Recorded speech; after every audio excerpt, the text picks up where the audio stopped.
Bienvenido a todas las cuartas jornadas solidarias de investigación sobre lo desconocido. Dar las gracias a todos los amigos que han venido tanto de Granada como de Almería. Y hoy tengo un compañero de excepción, un presentador, y bueno, no tengo muchas cosas que decir, son lo que digo siempre, son solidarias.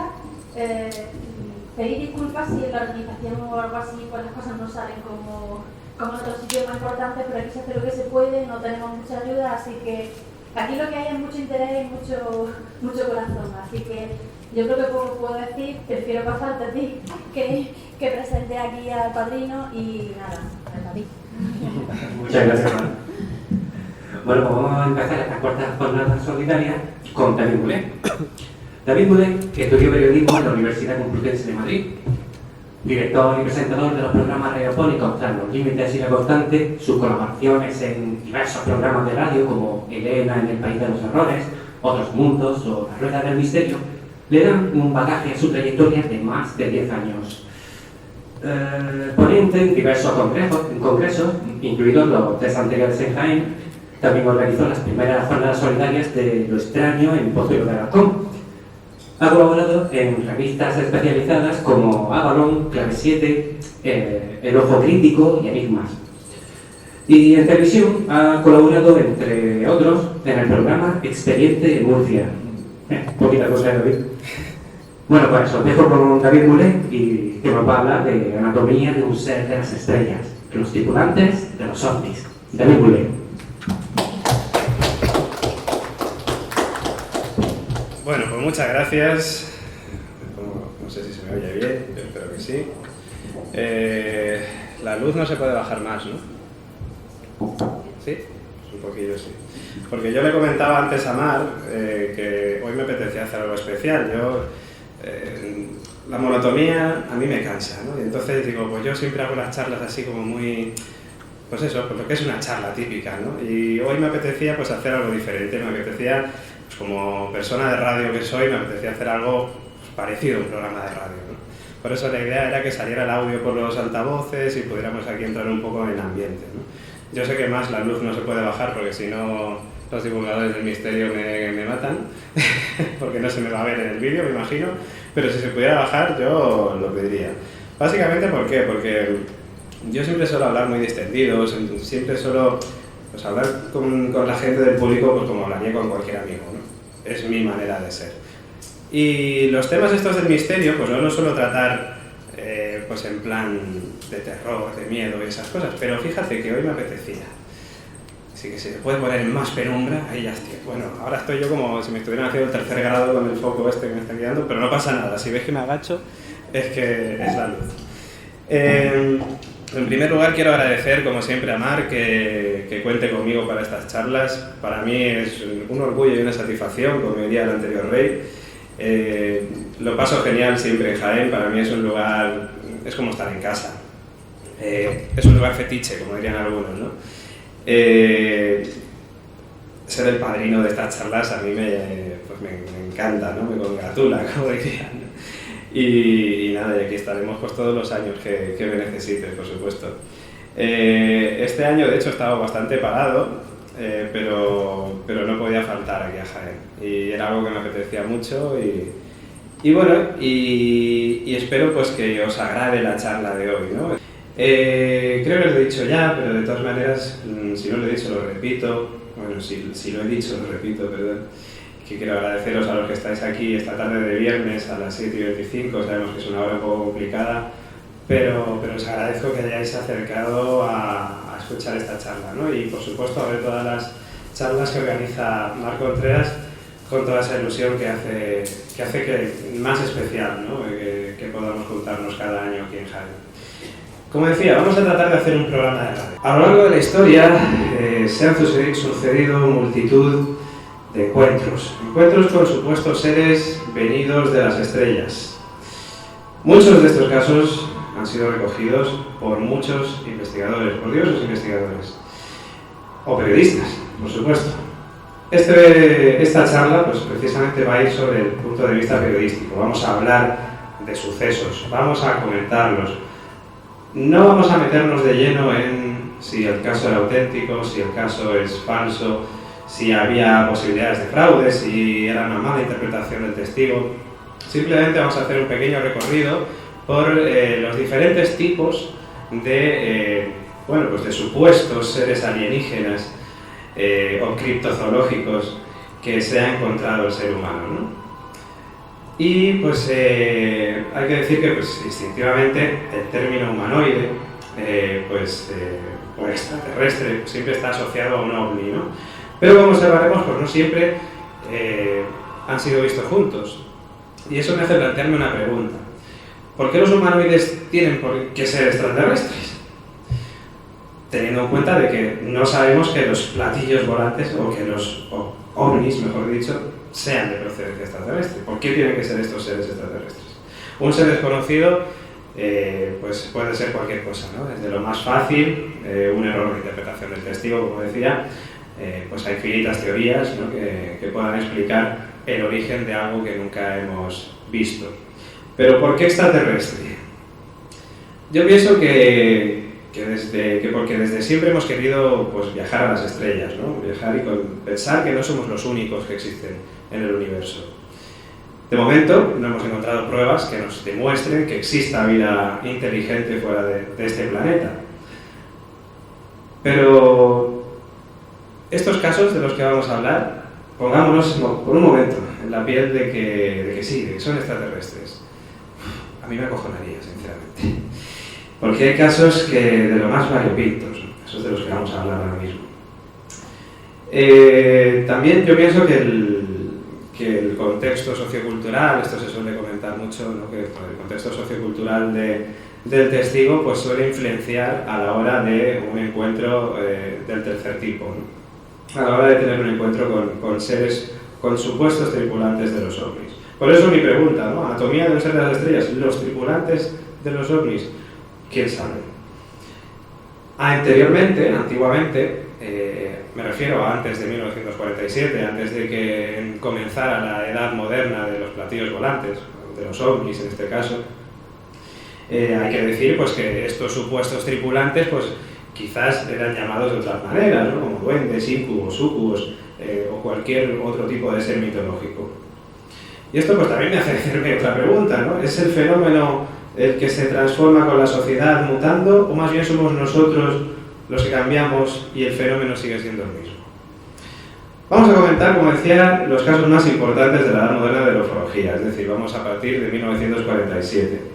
Como muchos sabéis, 1947, fecha en la que el piloto Kenneth Arnold avista esos platillos volantes, acuña el término Flying Saucer y es, digamos, el pistoletazo de salida a la edad moderna de los ovnis. Para avanzar un poco en esta línea de tiempo extraterrestre, pues vamos a usar pues algo que a mí me encanta, y es la Alien Timeline. Uy, ahora sí que voy a tener que agacharme para que no me dé la luz. Es la Alien Timeline de John Nichols. A mí me encanta usarla porque creo que es una manera divertida y necesaria pues para ordenar un poquito pues todo este fenómeno, ¿no? Por cierto, pues aquí nota friki, nota curiosa, la Alien Timeline se publicó en el año 97 en la revista de septiembre-octubre de la Skeptical Inquirer. Por cierto, esta línea temporal que se inspiró en el libro de Field Guide to UFOs de Dennis Stacy y Patrick Hughes.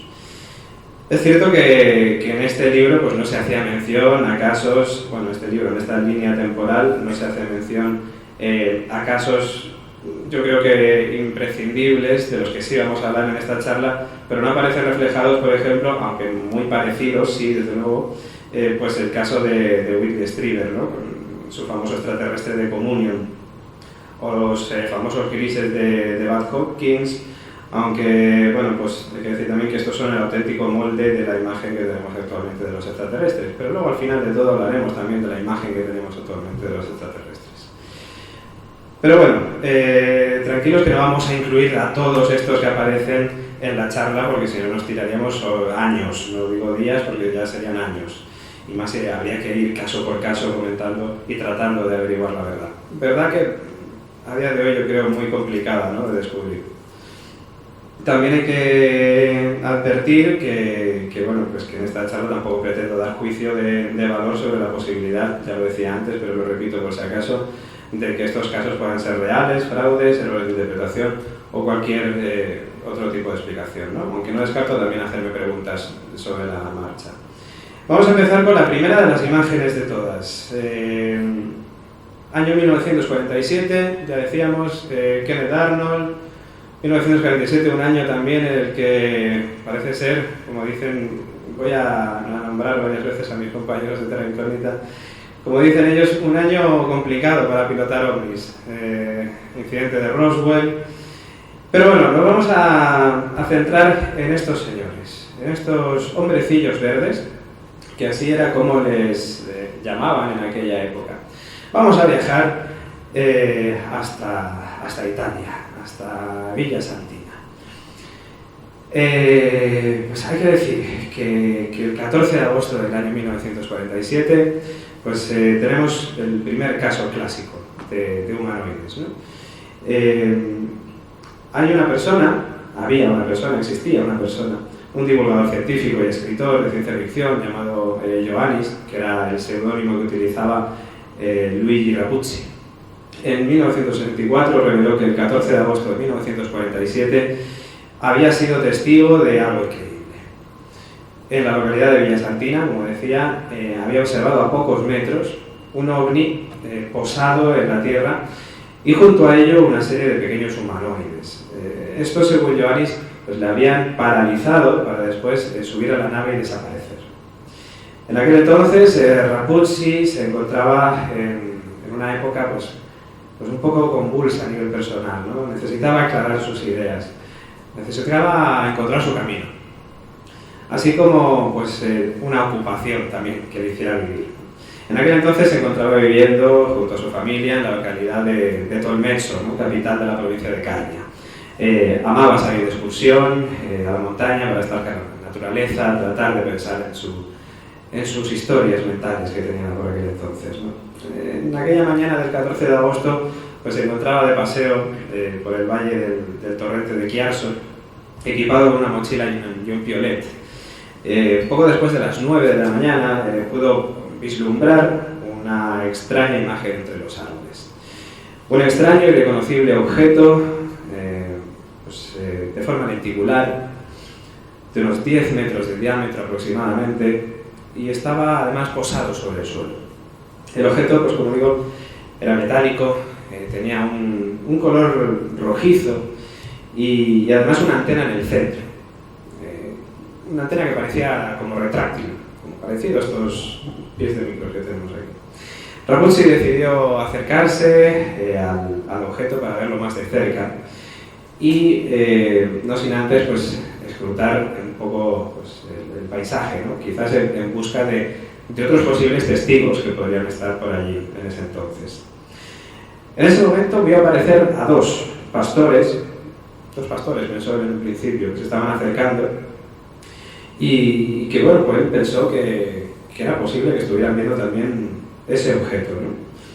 Cuando vio que esos supuestos pastores estaban acercando hacia él, se dio cuenta de que no parecían unos pastores precisamente.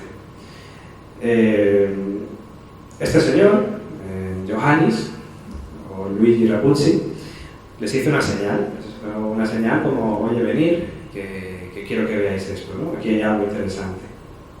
Esos seres siguieron caminándose hacia él y claro, los nervios de Rapucci fueron en aumento porque empezó, como digo, a darse cuenta de que no parecían hombrecillos, que no parecían pastorcillos, ¿no?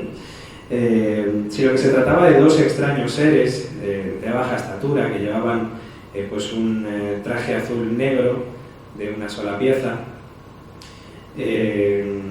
y bueno, pues además la tonalidad de su piel pues era como verdosa, ¿no? Con una nariz recta y la boca pues no más pequeña que una línea, parecida quizás a la boca de los peces. No tenían cejas, tampoco tenían pestañas, parecía pues que tampoco tenían párpados. Y la imagen que le daba a Rapucci era... Esos ojos le recordaban como un par de monturas de gafas. De hecho, pues yo creo que esta imagen de aquí es lo deja bastante claro, ¿no? Son dibujos que realizó después, años más tarde, ¿no? El testigo pues levantó el brazo pues, para saludarles. Justamente en ese brazo llevaba él el piolet, pero al parecer pues estos seres, estos hombrecillos verdes, pues parece ser que se notaron, o sea, se tomaron esa señal quizás como una amenaza, porque acto seguido uno de los seres tocó su cinturón y empezó a expandirse pues una especie de humo muy denso que tocó el suelo y que provocó pues que Ioannis cayera al suelo. En ese momento pues no podía moverse, soltó el piolet y simplemente podía ser testigo de lo que estaban realizando esos seres, de los movimientos que podían realizar, ¿no? Uno de estos seres se acercó, cogió el piolet con sus verdosas manos, que por cierto tenían 8 dedos, y se lo llevó. Rapozzi pues pudo levantarse y ver pues como dos de estos dos seres entraban en el interior de la nave, del objeto que le estaba visualizando en ese momento, ¿no? El testigo además volvió a caer una vez que los hombrecillos verdes entraron dentro del ovni. Perdón. Y dice que una vez que se entraron dentro, pues este objeto levantó el vuelo, provocando además una gran ráfaga de aire. Finalmente además nuestro protagonista pudo ponerse en pie y volver a casa. Y hay que decir pues, que una vez en casa estuvo revisando su mochila para ver sus cosas y vio que, aparte del piolet que ya había perdido, pues había varios objetos de su mochila que también habían desaparecido. Objetos, por cierto, todos metálicos, como un tenedor o un termo de aluminio o un vaso también del mismo metal, ¿no? Ioannis al día siguiente volvió al escenario del avistamiento, pero no pudo encontrar nada que sirviera pues, como prueba para demostrar lo que ella había presenciado, ¿no? Ni siquiera él sabía si había presenciado lo que había visto. También, por supuesto, tampoco había ni rastro de los objetos que él tenía, ¿no? De esos objetos metálicos.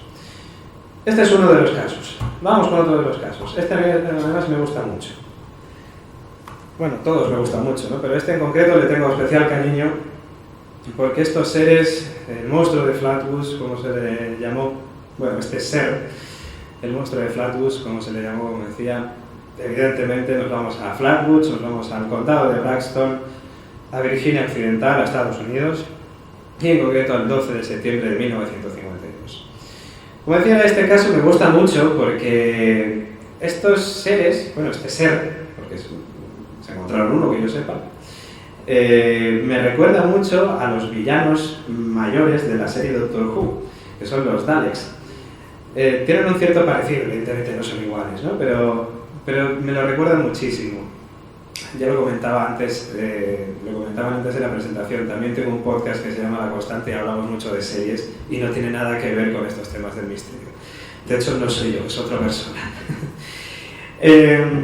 Hay que decir pues que Doctor Who, por si acaso alguno está pensando, vale, vieron los testigos Doctor Who y dijeron pues vamos a imaginarnos que vimos un Dalek.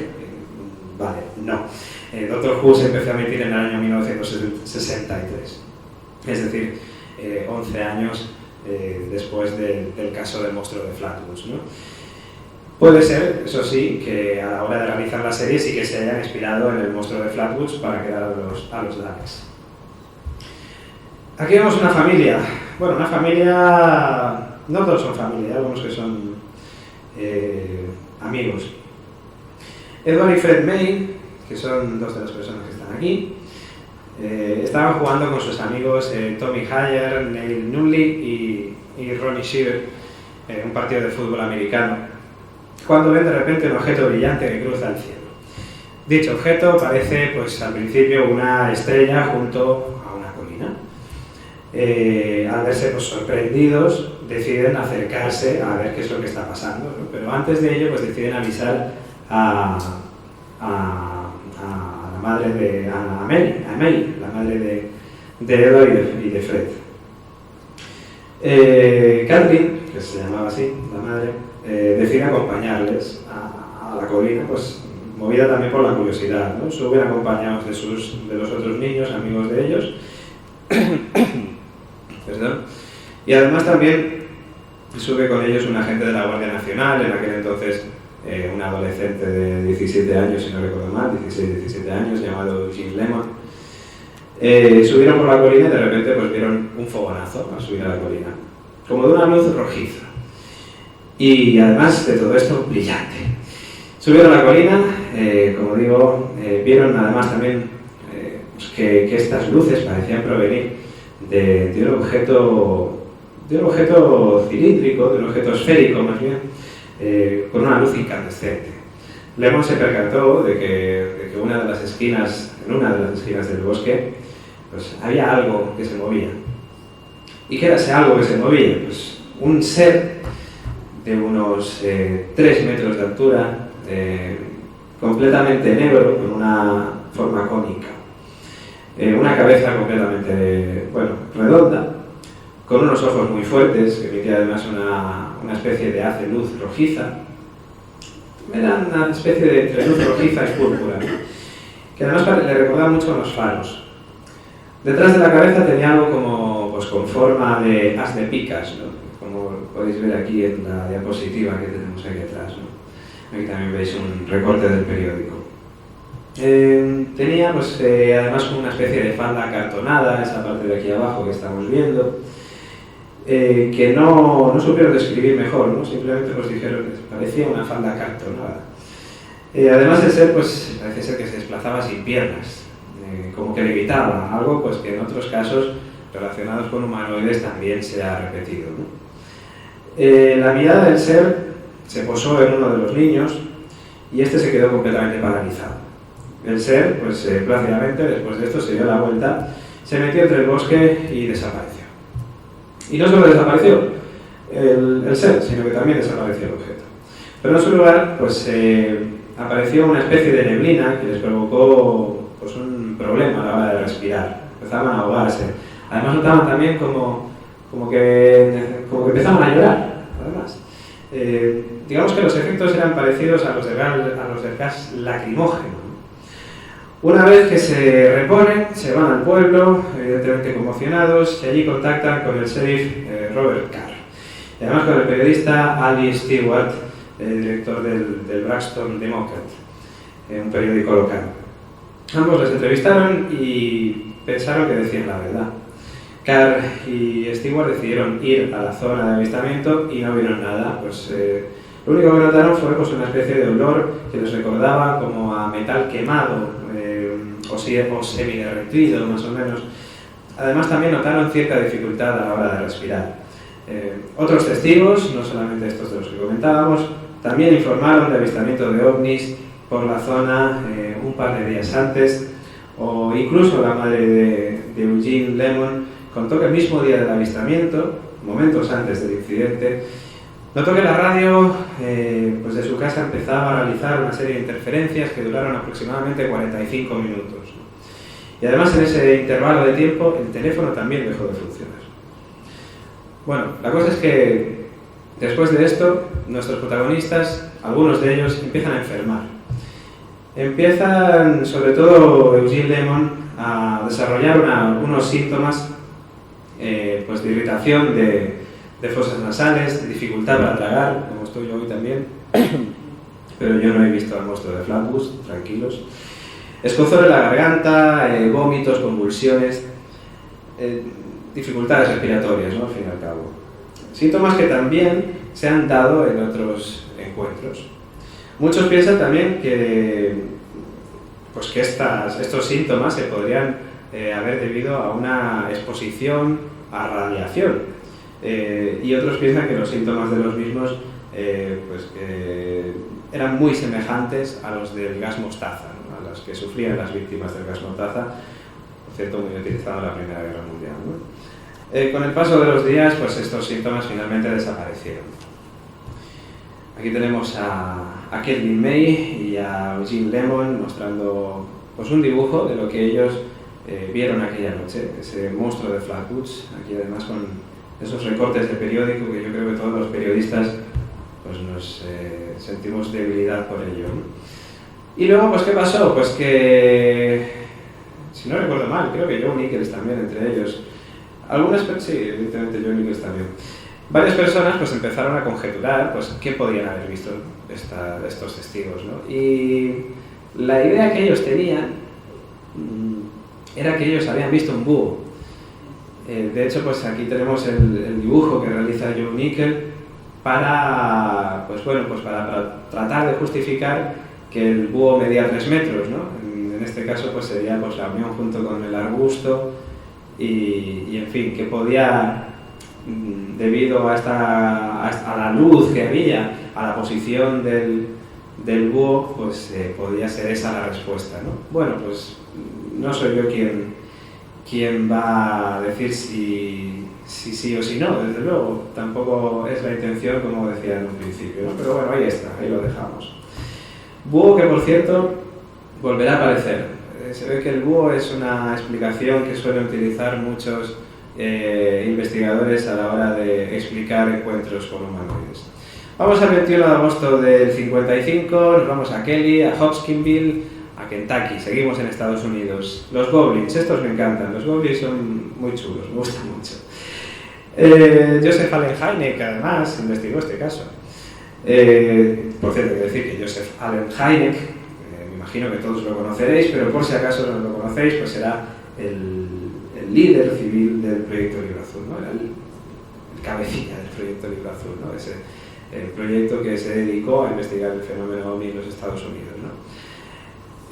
Como decía, este caso afecta a tres familias, ¿no? Los 5 de la familia Sutton y el matrimonio compuesto por Billy Ray Taylor. Ambos estaban invitados en la granja de los Lamford, ¿no?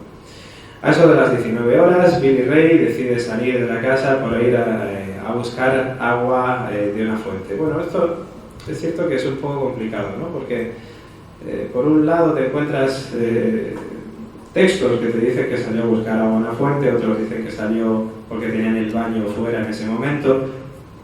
Por H o por B, la cosa es que Billy Ray decide salir de la casa y se encuentra pues, con un objeto muy brillante. Este objeto parece que contenía pues, todos los colores del arco iris, según comentaba. Un ovni que finalmente aterrizaría en las inmediaciones de la granja, en el lecho de un río seco. Billy volvió a contar la historia a los demás, pero nadie le creyó. Nadie salió a investigar, digamos que pues, quedó pues, como una especie de... Pues bueno, pensaron que estaba de broma, pensaban que estaba gastándoles una broma, ¿no? Una hora más tarde, de repente, el perro de la familia empieza a alterarse. ¿Qué pasa aquí? Se rompe la tranquilidad. Se pone a ladrar sin parar y se mete, dicen algunos, debajo de la casa. Porque bueno, la casa tenía pues, una casita típica de madera, del campo, tiene sus hendiduras por ahí abajo. Pues el perro se mete debajo, asustado completamente. En eso que Billy Ray Taylor y que Elmer Sutton deciden salir afuera, pues a ver qué es lo que está pasando, ¿no? Lo que vieron fue una especie de enanos fluorescentes de tonalidad verde azulada, largos ojos, brazos extendidos hacia arriba. Ojo a los brazos extendidos hacia arriba, porque si cualquiera ve un ser humano con los brazos extendidos hacia arriba, se piensa que viene en son de paz, ¿no? Que está pues, rindiéndose, ¿no? Pues ojo al dato. Este ser se aproximaba lentamente hacia la casa. Ambos amigos, pues, ¿qué deciden hacer en ese momento? Pues correr hacia la casa y como son americanos y además viven en el campo, cogen unas escopetas. Por supuesto, claro que sí. ¿Para qué van a preguntar? Primero disparan. Bueno, a ver, también entiendo la situación. Era un ser extraño. Yo, bueno, en fin, no sé lo que haría cada uno en ese caso, pero, en fin. La cosa es que deciden entrar a coger sus escopetas. Ambos salen y empiezan a disparar a la criatura sin llegar a tocarla. Y súbitamente, pues, esta criatura desaparece. Pues, ¿qué es lo que pasa después? Que deciden, o sea, que en este momento escuchan una serie de gritos en el interior de la casa. Cuando llegan al interior de la casa ven que la familia está muy asustada porque han escuchado una serie de como de pasos, como de movimientos en el techo.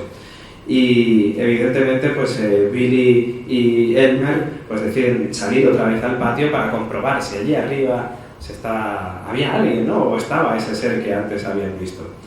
La cosa es que no solo ven uno, sino que ven varios, ¿no? Ven varios seres.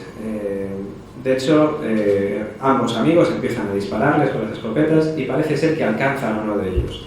Pero cuando le alcanzan se produce una cosa muy extraña, y es que cuando le dan la bala a esta especie de mono fluorescente, suena como metálico.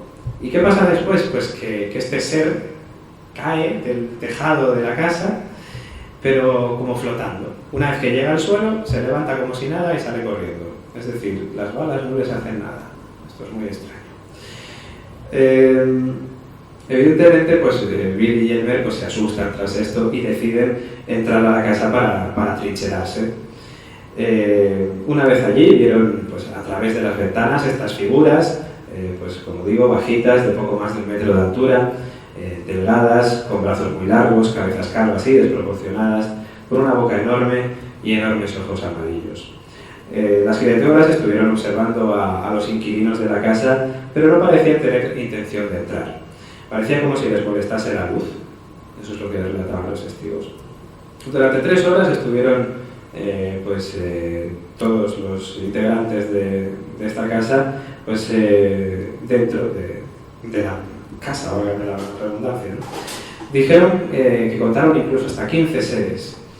A eso de las 23 horas deciden salir de allí por patas.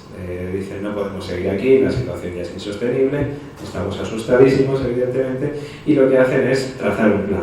El plan era pues correr lo más rápido posible para subirse a los 2 coches que tenían pues, al lado de la casa. Y bueno, pues a eso de las 11, como digo, ellos deciden realizar esta acción y les sale bien, no hay ningún herido. Suben a los coches y bueno, recorren los 16 kilómetros que separan la casa de la comisaría de Kerry. Y bueno, pues deciden contar lo que allí había sucedido, ¿no? A mí, después de esto, hay que decir que me interesó que después de comentar el caso, volvieron con la policía, no encontraron ni rastro de ningún tipo de ser, y bueno, pues la familia decidió volver a la casa. Dijeron, bueno, pues ya está, pues se han ido, pues yo qué sé, pues volvamos intentemos dormir, ya era tarde. ¿Y qué pasa? Pues que, si no recuerdo mal, a eso de las 4:30 de la madrugada ven que uno de los seres aparece otra vez a través de una de las ventanas. Me parece que es uno de los niños pequeños quien le ve. ¿Qué es lo que pasa? Pues que Billy vuelve a coger la pistola, el rifle, la escopeta, y dispara a través del cristal. Después de esto, pues ya no se vuelve a saber de los goblins. Las explicaciones que se trataron de dar, pues dijeron que en ese entonces, por aquellos días, había un circo que estaba, pues un circo ambulante que estaba por la zona y que podían, pues los testigos, haberse equivocado y pensar pues, que lo que habían visto eran unos monos. A ver, no soy yo quien va a decir, como ya lo he dicho en el anterior caso, si esto es una explicación buena o mala, ¿no? Pero es cierto que, no sé, si le disparas a un mono no suena metálico y luego se levanta como si nada. Aunque también evidentemente es cierto que los testigos pueden equivocarse a la hora de interpretar lo que ellos están viendo, ¿no? Bueno, vamos con otro de los casos. Este lo voy a pasar muy por encima porque yo creo que es un caso que todo el mundo conoce. Es posible que los que estéis de público hayáis reconocido ya a las 2 personas que aparecen en esta foto, ¿no? Son Barney y Betty Hill, primer caso de abducción, entre comillas, en la era moderna. Entre comillas digo porque es inevitable pensar también en el caso de Villas-Boas, ¿no? Fue en el año 55, Villas-Boas, no recuerdo ahora mismo el año, creo que 55. Y bueno, además Villas-Boas con final feliz, nunca mejor dicho. Bueno, el caso de Barney y Betty Hill simplemente lo menciono porque es muy curioso la descripción que ellos dieron de los seres, ¿no? No voy a entrar mucho en relatar el caso porque, como os digo, yo creo que todos lo conocéis, pero simplemente digamos que para ponernos en ambiente vas por la carretera con tu esposa y de repente pues ves una extraña luz, te paras, miras esa luz se empieza a acercar y de repente pues tienes un momento de pérdida de tiempo, no sabes lo que ha pasado, meses más tarde empiezas a recordar de repente teniendo una serie de flashbacks y finalmente pues te hacen una sesión de hipnosis en la que recuerdas pues haber tenido un encuentro con unos seres pues, que ellos describieron pues tal como estamos viendo en este dibujo, ¿no? Unos seres pues con forma pues unos ojos rasgados, quizás parecidos a los asiáticos, pero quizás pues con una cabeza un tanto más grande, con dos agujeros por nariz, parecido a los cerditos, ¿no? Parece ser. Y lo que más me llama la atención de este caso es que ellos los describieron con uniformes militares. Y esto me llama muchísimo la atención, porque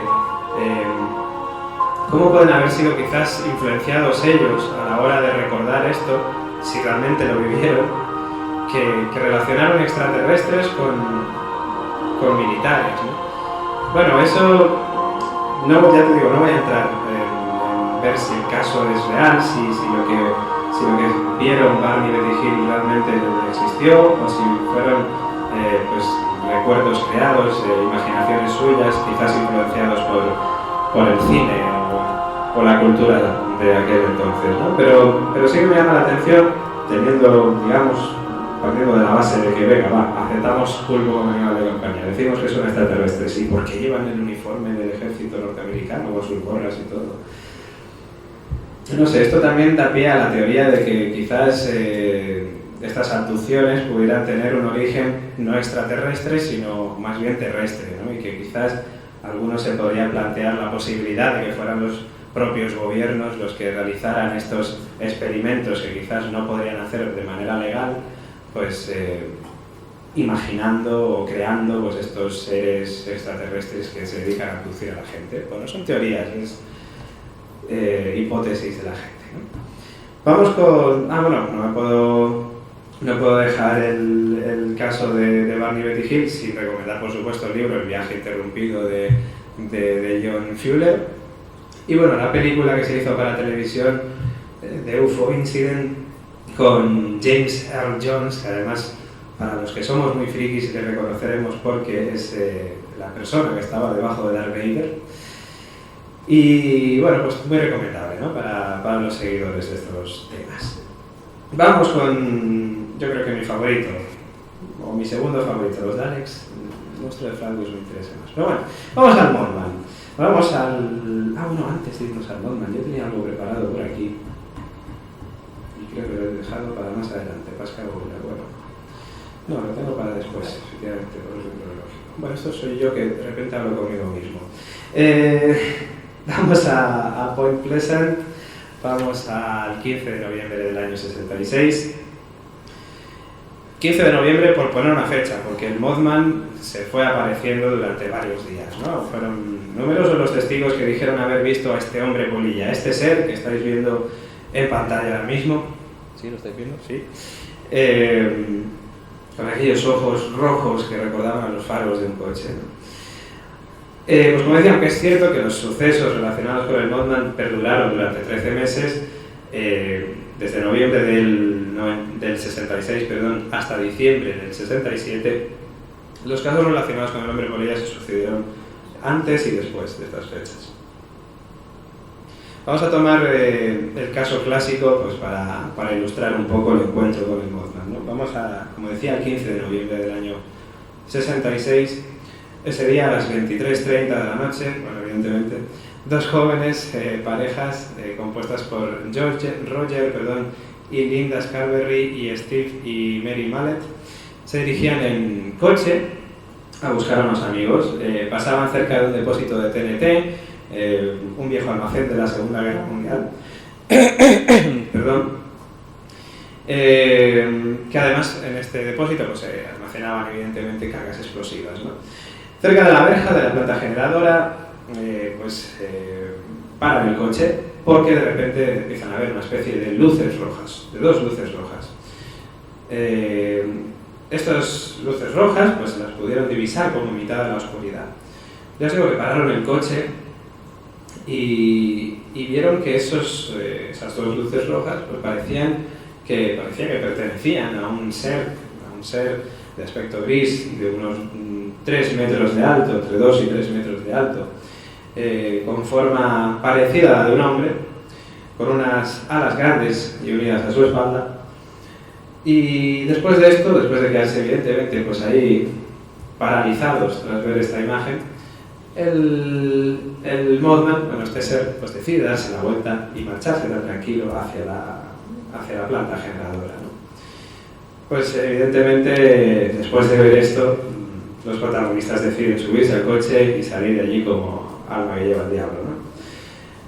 Cuando toman la carretera 62, se percatan de que cerca de la carretera, en una colina cercana, había una criatura parecida, o quizás la misma, que les estaba, según ellos parece ser, observando desde aquella colina, ¿no? Y tras pasarla a ellos con el coche, esta criatura levanta las alas y decide perseguirles.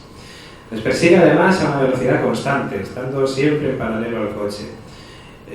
Roger llega a poner el coche a 160 km por hora y no hay manera de deshacerse de este extraño ser, ¿no?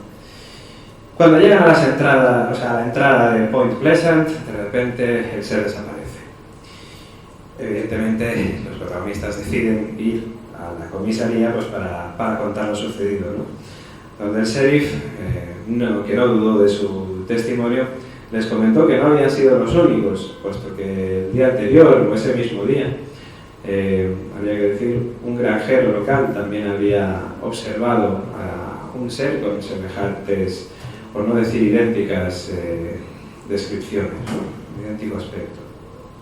Varios habitantes del pueblo, después de esto, empiezan también a relatar que tienen encuentros con seres de similares características, ¿no? El caso, además, luego salta en la prensa, más adelante es bautizado con el nombre de Mothman, con el nombre de hombre polilla, ¿no? También el tema del Mothman engloba muchísimas cosas que lo hace más interesante todavía. Además de esto, pues también se empiezan a reportar casos ovnis, por eso la relación de algunos con el Mothman como posible ser alienígena, mutilaciones de ganado también, extrañas premoniciones, de las que hablaremos ahora mismo, y visitantes o supuestas visitas de supuestos, mejor dicho otra vez, hombres de negro, ¿no?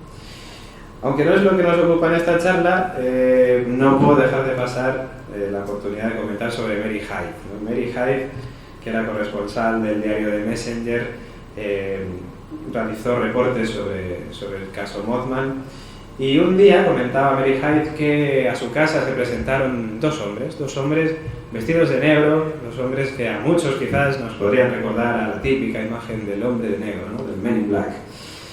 Estas personas pues le aconsejaron que dejara de publicar estas noticias y además trataron de persuadirla de que allí había ocurrido cualquier cosa.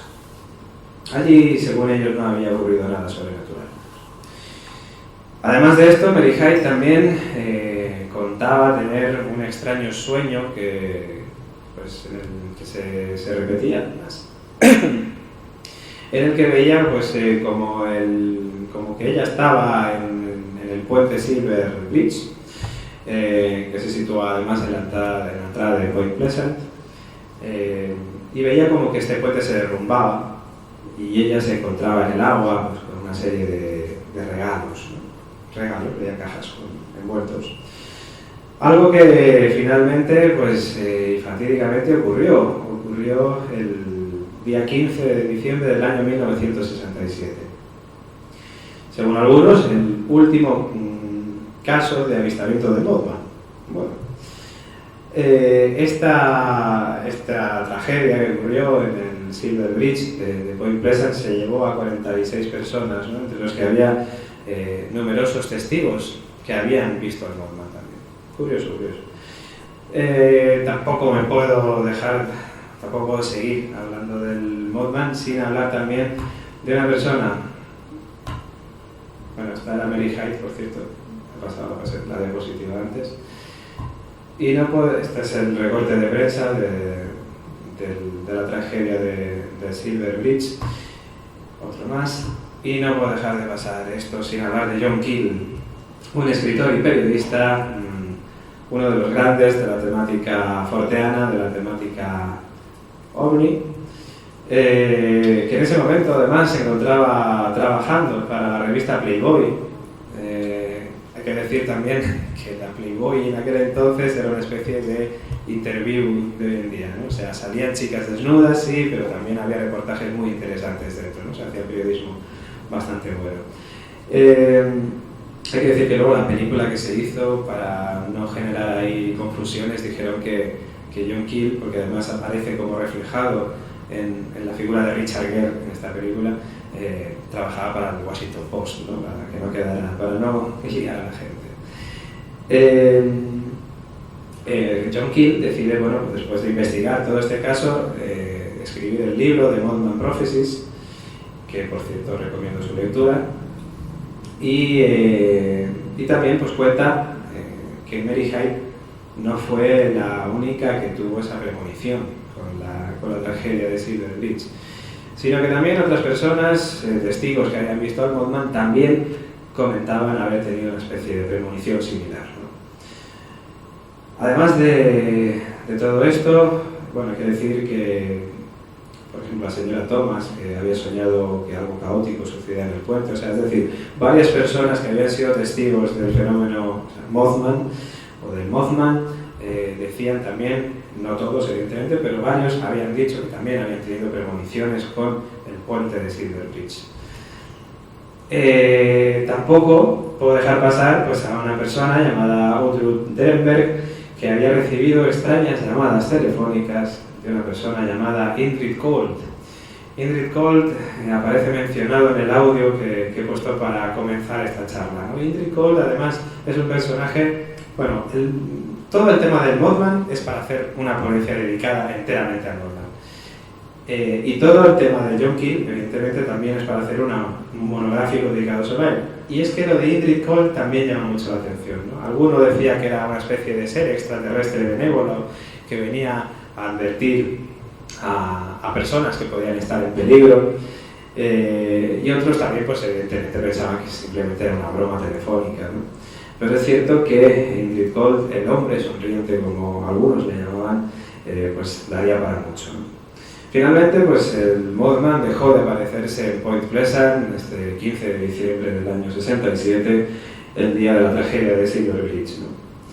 Y bueno, pues todo el mundo evidentemente pues, se hace la misma pregunta, ¿no? ¿Fue el Mothman una advertencia? ¿Fue real?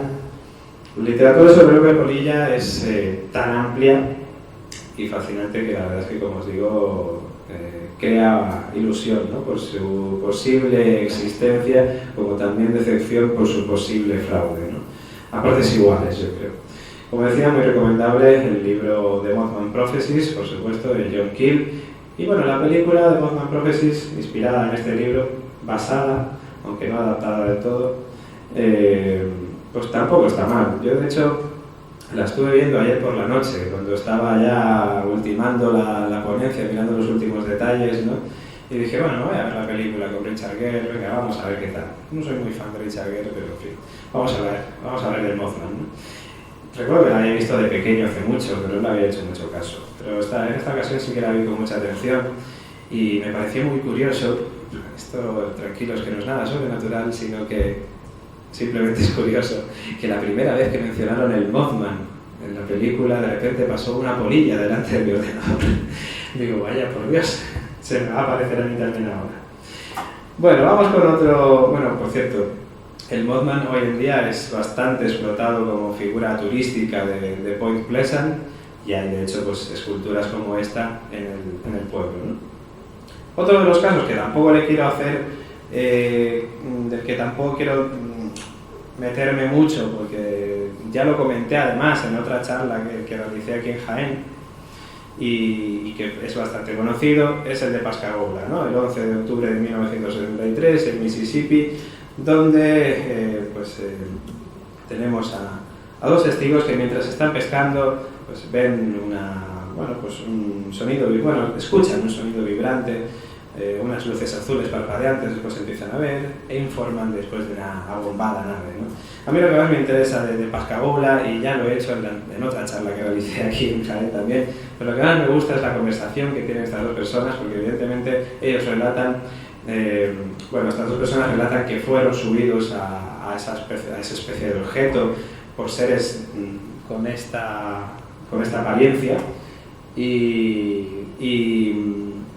bueno, ellos relatan pues, que allí fueron sometidos a una especie de examen clínico, ¿no? Bueno, pues otro de los casos que no salen en la Alien Timeline, vaya por Dios, pero deberían de salir, es el caso de los grises. Nos vamos ya a extraterrestres modernos, ¿no? Porque yo creo que es la imagen que la gente tiene hoy en día del extraterrestre. Bueno, hay dos, luego voy a comentar al final. Vamos al caso de Whitley Strieber, un caso clásico, evidentemente,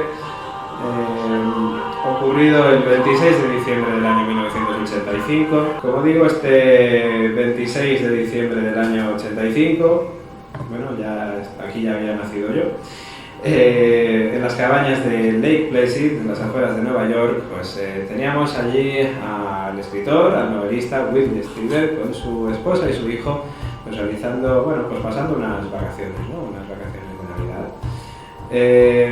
¿Qué es lo que pasa allí? Voy a ir muy rápido también, porque el caso de Communion, como se le conoce después del libro que escribiera Whitley Strieber, pues es bastante conocido, ¿no? Simplemente lo que ve Whitley es la figura del Grey, del típico gris que conocemos hoy en día.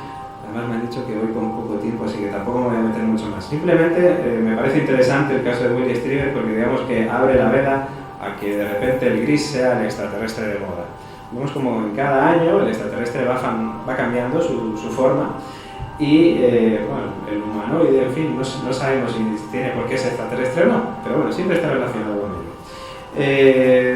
Me parece interesante por eso, ¿no? Porque es el que abre la era moderna del gris, del extraterrestre gris. Hay una película también, por supuesto recomiendo mucho más el libro de Whitley Strieber, porque la película es, en la constante lo diría con otras palabras más feas, ¿no? Pero aquí hay que decir que es un tanto tediosa, habría que decir, más bien. Quizás, además con Christopher Walken, es posiblemente la peor película de Christopher Walken y la peor interpretación de Christopher Walken también, ¿no? Pero, en fin, banda sonora de Eric Clapton, que eso le salva un poco, aunque más bien la banda sonora es un poco como de película porno de los años 80, o sea, en fin, no la recomiendo, pero si de verdad estás muy interesados en el caso de Whitley Strieber, en el caso Communion, os recomiendo verla.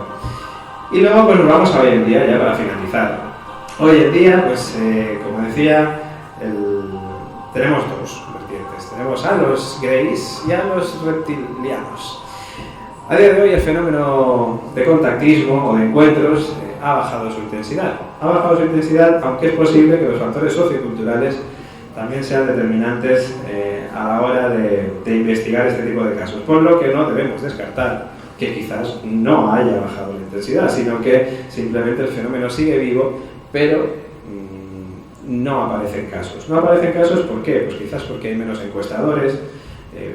Con encuestadores me refiero a personas que realizan trabajo de campo, que van a buscar al testigo, que se documentan y se informan de toda esa serie de hechos desde la fuente principal, ¿no? O pues también puede ser que después de todos estos años que hemos vivido, quizás a partir de los años 90, cuando empezamos a tener esos programas de telebasura que empezaron a denigrar quizás un poco este mundillo de lo misterioso, no solamente por los programas, sino también por la serie de personajes que acudían a ellos, ¿no? En fin, mejor ni recordarlos. Pues es posible que eso haga que los testigos a día de hoy pues se avergüencen un poco de contar sus casos, ¿no? Es posible. Como decía, pues en nuestros tiempos conviven dos figuras de extraterrestres por encima de todas, ¿no? Los grises y los reptilianos. Los segundos, habría que decir, bueno, evidentemente el origen de los primeros ya lo conocemos, digamos que el principio, aunque evidentemente también se vieron otros, en otros casos también se vieron extraterrestres con forma gris, pero bueno, digamos que el inicio sería Whitley Strieber. El otro, como digo, es el tema de los reptilianos, ¿no? Los segundos, pues estos que os comento, quizás están impulsados por el auge de la exopolítica, ¿no? Y los vendedores de historias en Internet, pues que con poca o ninguna preparación pues aceptan cualquier tipo de escrito que se encuentre por la red. Además, tampoco parece que les importe la procedencia ni la fuente. Esto pues ha hecho que las teorías como las de David Icke o Zecharia Sitchin pues estén a la orden del día, ¿no? Aunque equivocadas. Pero es curioso que justamente pues, a principios de los años 80, cuando David Icke empieza con sus teorías reptilianas, casualmente aparece en la televisión la serie V, Invasión. No sé si quizás eso inspiró a David Icke a crear sus teorías. Sino que también, además de esto, también hay gente, esto yo no lo he podido contrastar, pero me ha comentado que hay casos de los años 80 relacionados con reptiles. Eso me gustaría encontrar uno, porque no he encontrado ninguno.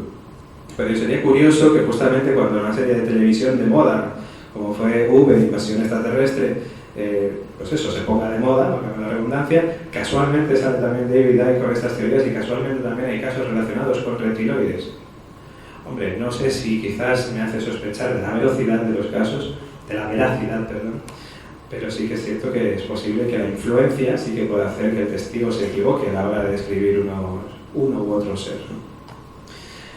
La mezcla de teorías, en su mayoría absurdas, volviendo ya a esto que decíamos de los vendedores de historias en Internet, que hay muchos, pues como decía, la mezcla de teorías, en su mayoría absurdas y faltas de base sostenible, pues ha hecho que se junten Anunnakis, Illuminatis, masones, reptilianos, grises, creando además ahí una ensalada que, pues bueno, pues de la que yo creo que solamente se puede salir pues con el mayor sentido crítico de los consumidores de este tipo de productos, ¿no?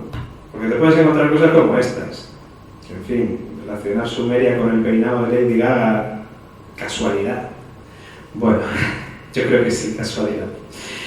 Pues como digo, que simplemente son los consumidores de estos temas los que pueden impulsar una cosa u otra, ¿no? La investigación seria o seguir impulsando la investigación,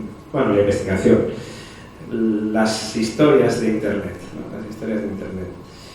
Y es cierto que el sentido crítico es lo primero que se necesita. Además, yo creo que también se necesita una mayor investigación de campo, se necesitan más encuestadores. Conozco muy pocas personas que nos dediquemos a salir a la calle a buscar gente y creo que eso es algo que tenemos que corregir los propios periodistas y los propios investigadores de estos temas. Hago autocrítica en ese sentido. Y yo creo que también necesitamos un apoyo, ¿no? Un apoyo para que se lleven a cabo estas investigaciones. Yo creo que ya, sin más. Vamos a dejarlo aquí con este último dibujo del Dr. Who enfrentándose a todos los extraterrestres, que también son tan valioquitos como los que he comentado yo antes, y dándos como siempre las muchas gracias a vosotros, a Mar y a los que nos están siguiendo por, no sé si por internet o los que nos vayan a ver divulgado este misterio. Muchas gracias.